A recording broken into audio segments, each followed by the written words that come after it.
इस सेशन में हम लोग पढ़ेंगे automata and its types.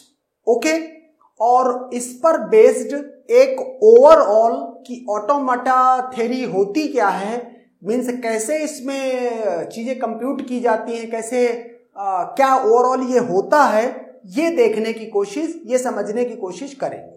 Okay, तो अगर हम बात करें ऑटोमेटा का एक डेफिनेशन की, तो ऑटोमेटा क्या है? Mathematical representation of any formal language is called an automata.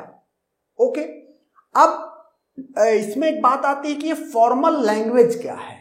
Okay, तो फॉर्मल लैंग्वेज है द लैंग्वेज विच है proper alphabet, grammar and a model to understand the language is called formal language. Okay, तो ये तो हो गई definition के point of view से बात, लेकिन अगर हमें इसको ठीक तरीके से समझना है तो ऑटोमेटा या उसी के रिस्पेक्टिव ऑटोमेशन, एक ऑटोमेशन क्या होता है? एक अब्स्ट्रैक्ट मॉडल होता है किसी भी डिजिटल कंप्यूटर का। ओके, मीन्स जैसे कि डिजिटल कंप्यूटर में क्या होती है? मेन मेमोरी होती है, सीपीयू होता है, कंट्रोल यूनिट, स्टोरेज होता है। ओके, उसी तरीके से इस अब्स्ट्रैक्ट मॉडल में एक इनपुट टेप होता है जिसमें इनपुट लिया जाता है।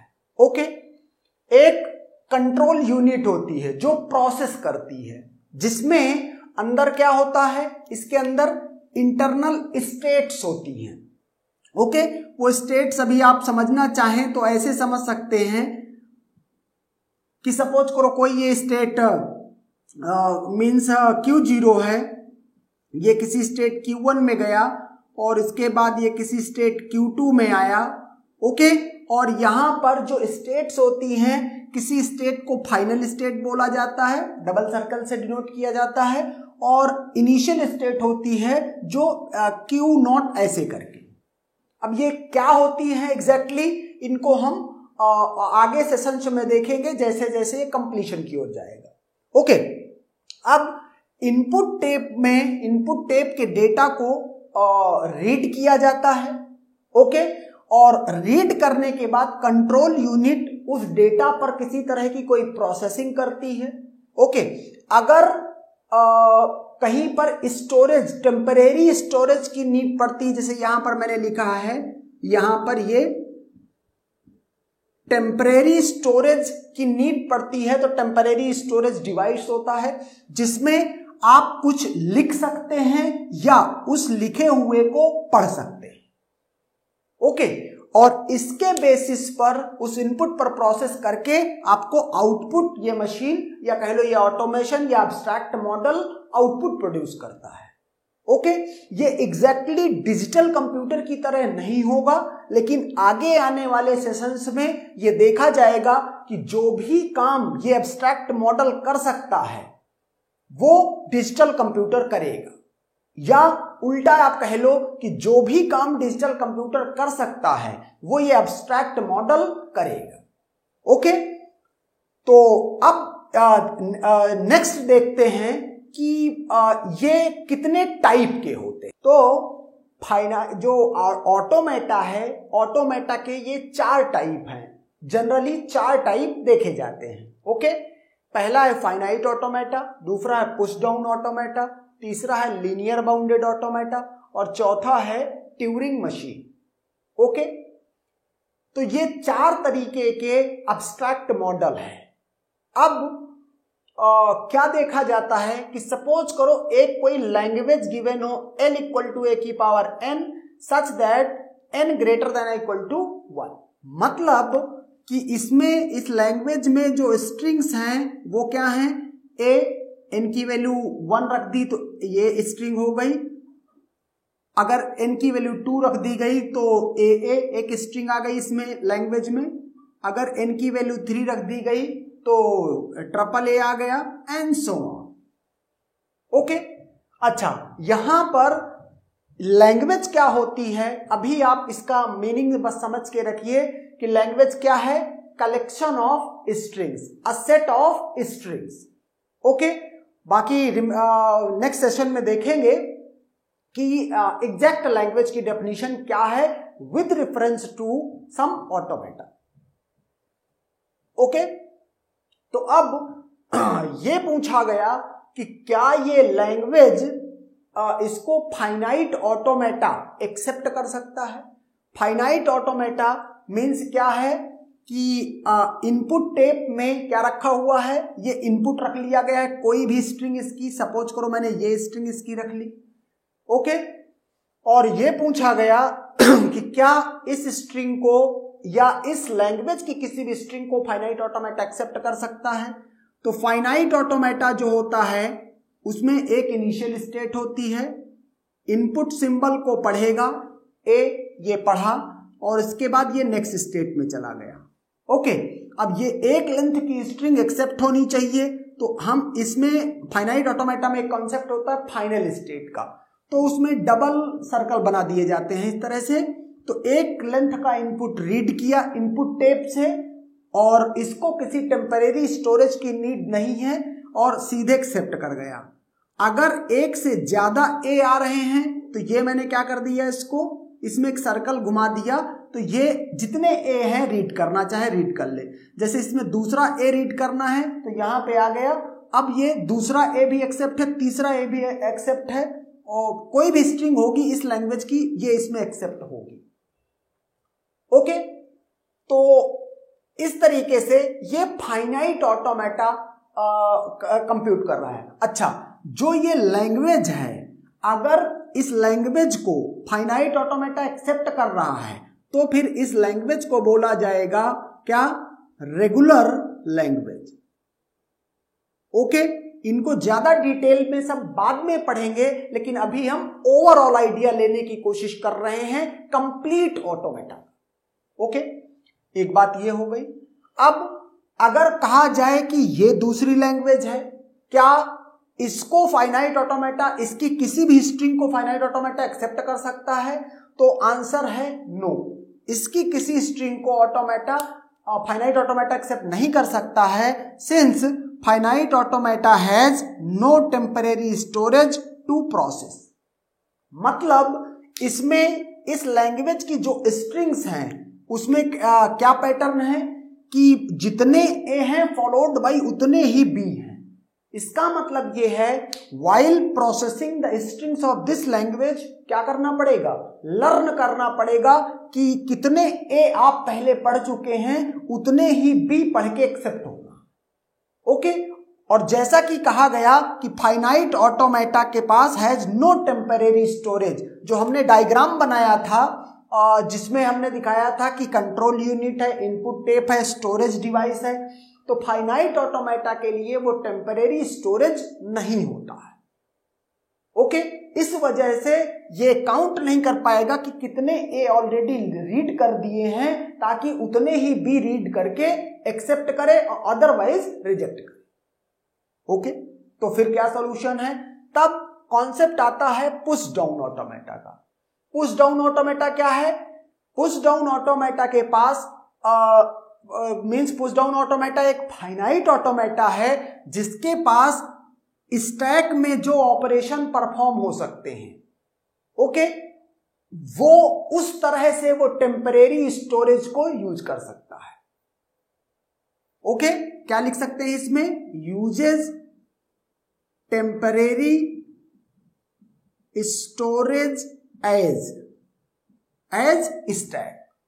ओके, तो इसकी वजह से इस लैंग्वेज को ये प्रोसेस कर लेगा।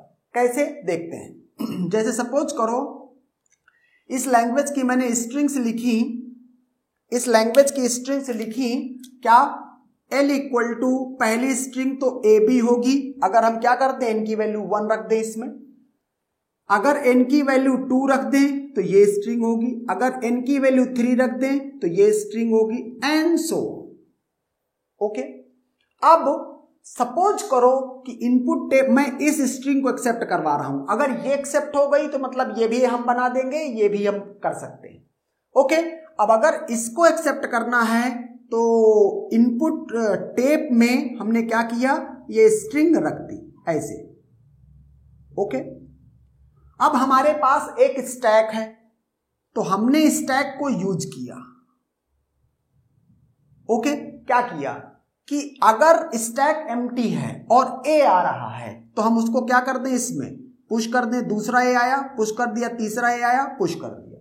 जैसे ही पहला बी पढ़ें तो वैसे ही स्टैक से एक ए पॉप कर दें। दूसरा बी पढ़ा, एक स्टैक से टॉप को पॉप कर दिया। और यहां से तीसरा बी पढ़ा, स्टैक को पॉप कर दिया। अगर अल्टीमेटली एट द एंड यहां पर एक एंड मार्कर होता है डॉलर, कि ये बताता है कि स्ट्रिंग अब नहीं है, बची हुई है, पूरी स्ट्रिंग प्रोसेस हो गई। अगर डॉलर पढ़ते समय ये स्टैक एम्प्टी हो जा रही है, इसका मतलब क्या है कि ये लैंग्वेज क्या हो गई, इस पुश डाउन ऑटोमेटा में एक्सेप्ट हो गई है, एक्सेप्टेड। और अगर ऐसा होता है इस लैंग्वेज के लिए, इस तरह का कोई हम मॉडल बना सकते हैं, तो फिर इस जो ये मॉडल बना है इसको बोलेंगे पुश डाउन ऑटोमेटा, और इस लैंग्वेज को बोलेंगे क्या, context free language. Okay, next question है कि क्या इस लैंग्वेज के लिए पीडीए बनाया जा सकता है, पुश डाउन ऑटोमेटा। कहता है PDA can not accept the strings of this language since it needed more freedom to use temporary storage device. जो मतलब जो टेम्परेरी स्टोरेज को पीडीए एक स्टैक की तरह यूज कर रहा था। ओके, तो यहां पर इस लैंग्वेज की स्ट्रिंग्स को एक्सेप्ट करने के लिए एक स्टैक की तरह अगर टेम्परेरी स्टोरेज वर्क कर रहा है तो ये काम नहीं करेगा। क्यों नहीं करेगा?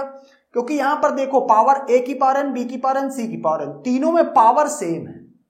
मतलब अब की बार ये याद करना पड़ेगा कि जितने ए पढ़ लिए हैं ये याद रहे, उसके बाद कितने बी पढ़े हैं उतने ही बी पढ़ने जितने ए थे। अब अगर सपोज करो इसकी तरह से काम करते हैं, सारे ए पुश कर दिए, उसके बाद बी से पॉप करा दिया, तो जब सी की पावर एन है तो ये कैसे पता चलेगा कि कितने सी पढ़ने हैं, क्योंकि स्टैक तो एम्प्टी हो चुकी है। ओके, तो इस वजह से ये कहता है कि इसको ये लैंग्वेज क्या है, ये लैंग्वेज जैसे इस लैंग्वेज के बारे में बोला गया कि नॉट रेगुलर लैंग्वेज। क्यों not regular language? Because we can not construct finite automata for this language. Regular language को इसको मैं RL लिख देता हूं। Okay, short hand notation. अब इस लैंग्वेज जो ये लैंग्वेज है, ये लैंग्वेज इसको बोला जाएगा नॉट CFL। ये CFL नहीं है। Why not CFL? Because we cannot construct push down automata for this language. Okay, तो फिर अब क्या करेंगे? जो हमने ऑटोमेटा का एक मॉडल दिया था जिसमें इनपुट टेप था, जिसमें कंट्रोल यूनिट थी, आउटपुट था, टेम्परेरी स्टोरेज डिवाइस था, तो जो टेम्परेरी स्टोरेज डिवाइस है उसको और फ्रीडम मिलेगी। ओके, ट्यूरिंग मशीन इन दोनों को, LBA को और ट्यूरिंग मशीन को भी मैं ओवरऑल ट्यूरिंग मशीन बोल रहा हूं, ऐसा बोला जाता है। ओके, डिपेंड करेगा इस बात पे पूरा कंस्ट्रक्शन, चाहे इसका कि how you are using that temporary storage device. Okay, हाँ जरूर ये मैंने बोल दिया है कि इसके लिए या इसके लिए, दोनों के लिए ट्यूरिंग मशीन ही बनती है। ओके, अब पीडीए के बराबर तो यहां पर पावर रहेगी ही रहेगी। ओके, पीडीए तो रहेगा ही रहेगा, लेकिन साथ में temporary storage device with more freedom to use. अगर सपोज करो लेट मैं इस लैंग्वेज के लिए क्या करूं, ट्यूरिंग मशीन इक्वल टू क्या कह दूं, इसको कह दूं पीडीए +2 स्टैक। अगर मैं इसको इस तरह से कह देता हूं लेट, ओके, मैंने क्या कहा, टेम्परेरी स्टोरेज को मैं 2 स्टैक की तरह यूज करूंगा। ऐसा हो सकता है कि एक टेम्परेरी स्टोरेज है उसमें 2 स्टैक बना दी और उनको हम यूज कर रहे हैं। ठीक है, तो अब जो है क्या कहते हैं, इस लैंग्वेज के लिए अगर इसकी स्ट्रिंग्स को देखा जाए तो इसकी स्ट्रिंग्स हैं ABC, AABBCC, AAABBBCCC and so. Okay, इस तरह की स्ट्रिंग्स है इसकी।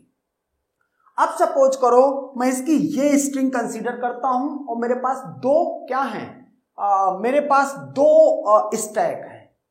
ओके, तो हम क्या करेंगे, इससे इनपुट को रीड करें, अगर ए आ रहा है तो ए को पुश कर दें, ओके।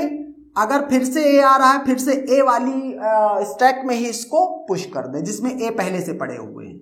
जब बी आना स्टार्ट हो तो फ्रेश जो हमारे पास स्टैक है उसमें बी को पुश करें, ओके। और जैसे ही पहला सी आए तो क्या करें, जैसे ही पहला सी आए तो दोनों से एक एक जो उसका पॉप, एक एक एलिमेंट पॉप कर दे, या कह लो सिंपली स्टैक को, दोनों स्टैक को पॉप कर दो, तो टॉप का एलिमेंट ऑटोमेटिक डिलीट हो जाएगा। इसके बाद हमने नेक्स्ट सी पढ़ा, इसको दोनों को पॉप कर दिया। लास्ट में इसमें क्या मिल जाएगा, यहां लास्ट में इसमें मिल जाएगा डॉलर, इसका मतलब स्ट्रिंग खत्म हो चुकी है, ओके। और स्टैक दोनों एम्प्टी हैं, इसका मतलब क्या है कि ये स्ट्रिंग ट्यूरिंग मशीन ने एक्सेप्ट कर ली है, ओके। तो ट्यूरिंग मशीन ने ये स्ट्रिंग एक्सेप्ट कर ली है, तो इस तरह से ये ट्यूरिंग मशीन का मैथमेटिकल मॉडल हो गया। अब ये कैसे स्टैक के स्टेप्स लिखे जाएंगे, कैसे इसका मॉडल मतलब ओवरऑल चीजें मीन्स रिप्रेजेंट कैसे की जाएंगी, वो हम जब ट्यूरिंग मशीन पढ़ेंगे तो देखें। लेकिन ये हमको समझ में आया कि इस लैंग्वेज को ट्यूरिंग मशीन एक्सेप्ट कर रही है, एंड देयरफॉर ये जो लैंग्वेज है, ये कौन सी लैंग्वेज है, इसको बोलते हैं, ये दो तरह से लैंग्वेज इसमें निकल सकती हैं, ओके। एक तो बोलते हैं कि जैसे इसके रिस्पेक्टिव जो लैंग्वेज होगी उसको बोला जाएगा कॉन्टेक्स्ट सेंसिटिव लैंग्वेज, ओके। और इसके ये जो एक्सेप्ट करती है इसको बोला जाएगा रिकर्सिव इन्यूमरेबल लैंग्वेज। अगर मीन्स कोई लैंग्वेज इस तरह की है, उसको ये एक्सेप्ट कर रहा है, ये मॉडल एब्स्ट्रैक्ट मॉडल एक्सेप्ट कर रहा है, तो इसका मतलब है वो रिकर्सिव इन्यूमरेबल लैंग्वेज है। अगर ये एक्सेप्ट कर रहा है तो इसको बोला जाएगा कॉन्टेक्स्ट सेंसिटिव लैंग्वेज है, ओके। तो ये इसके हिसाब से फिलहाल तो हम इतना बोल ही सकते हैं कि ये रिकर्सिव इन्यूमरेबल लैंग्वेज ये है, ओके। क्यों? क्योंकि हमने ट्यूरिंग मशीन बनाई है और ट्यूरिंग मशीन इसको एक्सेप्ट कर रही है। जो लीनियर बाउंडेड ऑटोमेटा है ये भी एक तरह की ट्यूरिंग मशीन है, लेकिन इस ट्यूरिंग मशीन में जो टेम्परेरी स्टोरेज है उसको उसको यूज करने की इतनी फ्रीडम नहीं है जितनी की ट्यूरिंग मशीन को है, ओके, जितनी की प्योरली ट्यूरिंग मशीन को है। तो ये इस तरह से इसका ओवरऑल जो ऑटोमेशन है उसका ये आइडिया है, ओके। And that's